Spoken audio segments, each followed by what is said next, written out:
Merhaba arkadaşlar, kanalıma hoş geldiniz. Adım Orhan. Uzun yıllardır dünyayı geziyorum. Bu kanalda sizlerle deneyimlerimi, tecrübelerimi ve tavsiyelerimi aktarıyorum. Bu videomda size en kısa ve özet şekilde Japonya gezi rehberi hazırladım. Japonya'da uzun süre seyahat ettiğim için ve Japonca bildiğim için bu vereceğim ipuçları YouTube'da hazırlanmış en iyi videolardan birisi olacak. Arkadaşlar videoya geçmeden önce kanalıma abone olmayı, videoyu beğenmeyi, yorumlarınızı aşağıda belirtmeyi unutmayın. Haydi başlayalım.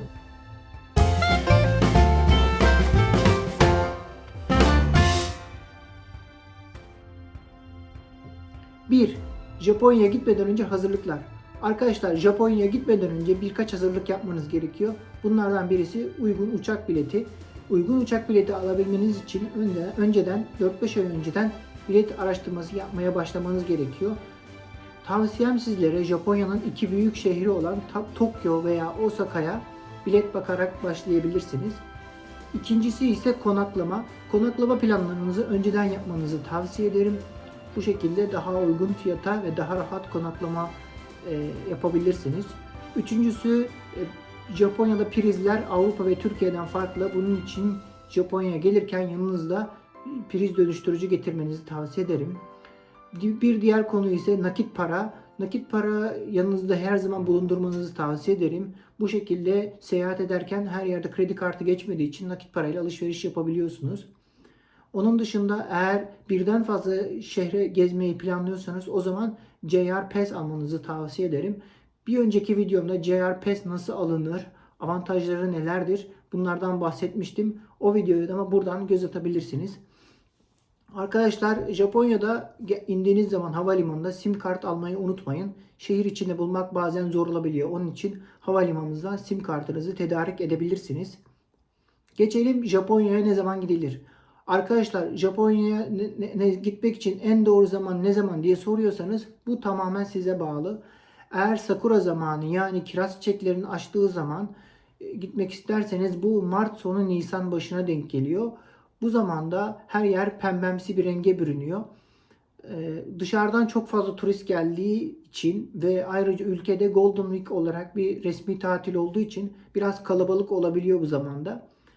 Diğer bir dönem ise sonbahar yani Ekim-Kasım aylarında. Bu zamanda ise ağaçların yaprakları altın rengine, kırmızı renklere, farklı farklı renklere bürünüyor ve farklı bir görünüm kazandırıyor şehre, ülkeye.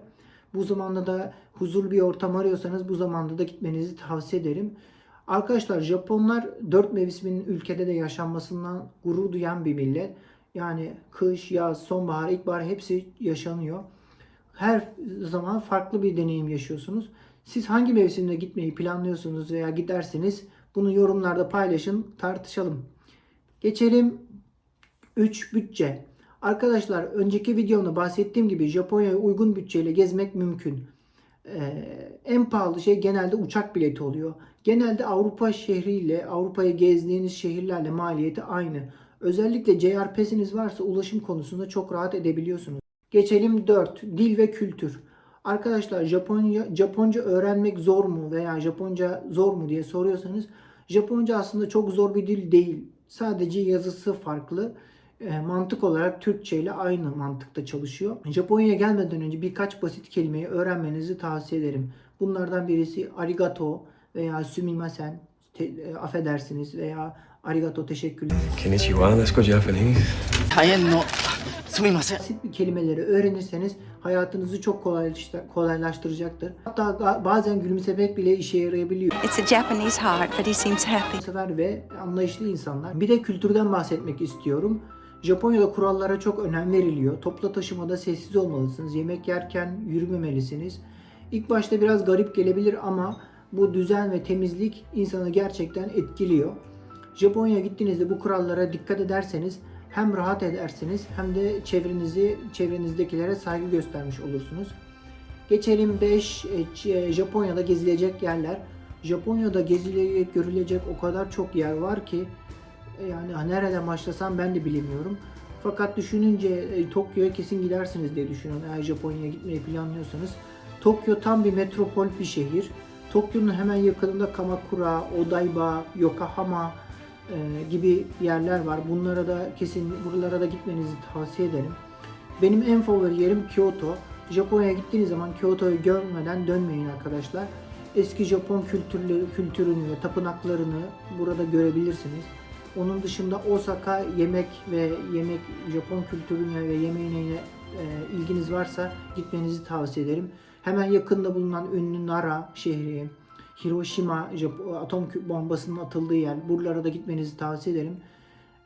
Ben şu şekilde yapmıştım. JR Pass almıştım. JR Pass sayesinde JR Pass'in durduğu duraklarda indim, şehirden dışarı gezdim. Örneğin Himeji'ye indiğim zaman Himeji-jo var, Himeji Kalesi. Gittim Himeji Kalesi'ni gezdim. Aynı gün içinde tekrar trene bindim. Gittim Okayama'ya. Okayama'da gittim Okayama Kalesi'ni gezdim. Bu şekilde JR Pass'iniz varsa rahat rahat dolaşabilirsiniz. Bu da size harika bir deneyim olacaktır. Onun dışında Fujiyama var, Fujisan. Japonlar Fuji'ye çok saygı duydukları için Fujisan, yani onu kişiselleştirmişler. Fujisan derler. Fuji Dağı'na gidebilirsiniz. Burada bir yürüyüş planlayabilirsiniz. Tabii kışın değil. Onun dışında sizin gitmek istediğiniz başka yerler varsa bunu yorumlarda paylaşın, konuşalım. Ayrıca bunun hakkında geniş bir video yapacağım. Bundan sonraki videomda Japonya'da gezilecek yerler hakkında olacak. Arkadaşlar peki Japonya'da nasıl gezilir? Arkadaşlar Japonya'nın ulaşım sistemi resmen bir sanat eseri. Bir belgeselde görmüştüm. Mantarı koyuyorlar. Mantarın nasıl ulaştığı konusunda. Bunu şekilde metro ağlarına kendileri de uyarlamışlar. Gerçekten trenleri dakik, metro ağları inanılmaz düzenli ve her şey o kadar temiz ki hayran kalıyorsunuz. Eğer şehirler arası seyahat etmeyi planlıyorsanız o zaman Shinkansen'e bineceksinizdir. Shinkansenler gerçekten hızlı ve rahat, konforlu bir şekilde istediğiniz yere rahat bir şekilde ulaşabiliyorsunuz. Japonya hakkında ise bence Shinkansen uçaktan daha iyi oluyor. Çünkü Shinkansen direkt şehir merkezine gidiyor ve genelde Japonya'da havalimanları şehrin dışında. O yüzden Shinkansen'le, yani hızlı trenlerle yine direkt şehir içlerinden şehir içine hızlı bir şekilde transfer yapabiliyorsunuz. Bunu aklınızda bulundurmanızı tavsiye ederim. Ulaşım konusunda hiç stres yapmayın. Japonya size bu konuda rahat edeceksiniz.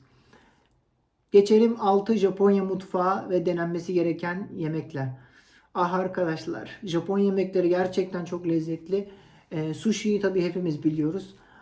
Fakat bunun yanında ramen, takoyaki, okonomiyaki gibi lezzetler, soba, rengarenk Japon yemekleri sizlere farklı bir deneyim sunacaktır.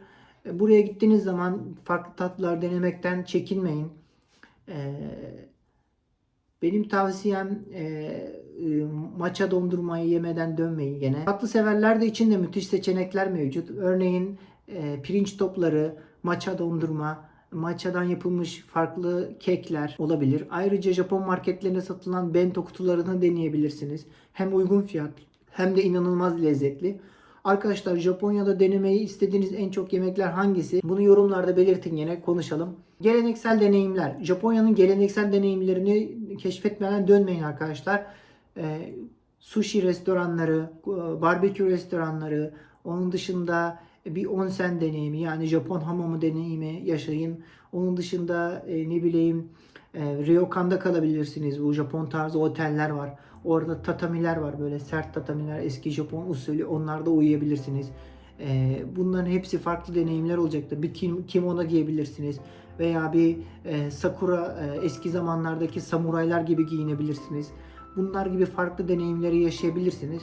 Yani bunları denemeden dönmeyin buraya kadar gelmişken. Siz de paylaşmak istediğiniz farklı deneyimler varsa veya daha önce paylaştığınız deneyimler varsa aşağıda belirtebilirsiniz gene. Geçelim alışveriş ve hediyelik eşyalar. Arkadaşlar Japonya'dan dönerken mutlaka yanınızda güzel hatıralık eşyalar alın. Kyoto'dan el yapımı ürünler oluyor genelde. Orada onları alabilirsiniz. Veya bir samuray kılıcı veya bir kimono alabilirsiniz. Onun dışında eğer anime veya Japon pop kültürünü seviyorsanız figür alabilirsiniz. Manga alabilirsiniz. Bunlar hepsini Akihabara'da ikinci el teknolojik ürünler bulabilirsiniz. Buradan alabilirsiniz. Eminim o kadar çok alınacak şey var ki. Örneğin Japonca atıştırmalıklar var. Japon çikolataları, KitKat'lar, farklı.